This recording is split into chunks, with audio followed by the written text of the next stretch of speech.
10:58 होत आहेत. प्रसारित करीत आहोत ठळक मराठी बातम्या. आकाशवाणी नागपूर. हेमांगी कुलकर्णी आपल्याला ठळक बातम्या देत आहे. नीती आयोगाच्या जिल्हा आढावा बैठकीत वाशिम जिल्ह्यात समन्वय, नियोजन आणि प्रभावी अंमलबजावणीवर भर देण्याचे निर्देश देण्यात आले. कृषी, शिक्षण, आरोग्य, पशुसंवर्धन आणि कौशल्य विकास या क्षेत्रात ठोस आणि वेळबद्ध कृती करण्यावर विशेष चर्चा करण्यात आली. शेतकऱ्यांना योग्य बाजारभाव, गर्भवती महिलांसाठी दर्जेदार आरोग्य सेवा आणि युवकांसाठी रोजगाराभिमुख प्रशिक्षणाला प्राधान्य देण्याचं आवाहन यावेळी करण्यात आलं. रोजगार हमी योजनेतल्या कोणत्याही रोजगार सेवकाला कामावरून कमी केलं जाणार नाही, असं मंत्री भरत गोगावले यांनी विधानसभेत काल स्पष्ट केलं. मागणीनुसार काम देण्याचं धोरण कायम राहील आणि कोणत्याही प्रकारचा भेदभाव केला जाणार नाही, असं ते म्हणाले. महिलांमध्ये होणाऱ्या गर्भाशय मुखाच्या कर्करोगावरची HPV लस आता मोफत करण्यात आली आहे.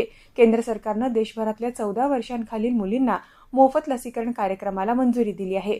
सरकारी रुग्णालय, जिल्हा रुग्णालय, समुदाय आरोग्य केंद्र आणि आयुष्यमान आरोग्य मंदिरात ही लस उपलब्ध होणार आहे.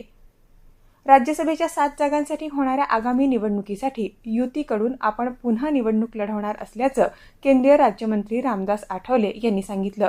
ते काल परभणीत पत्रकार परिषदेत बोलत होते.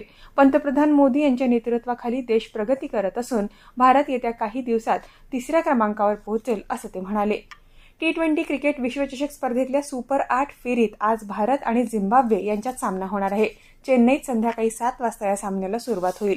दुसरा सामना वेस्ट इंडिज आणि दक्षिण आफ्रिकेदरम्यान अहमदाबाद इथं होणार आहे. याबरोबरच हे ठळक बातमीपत्र संपलं.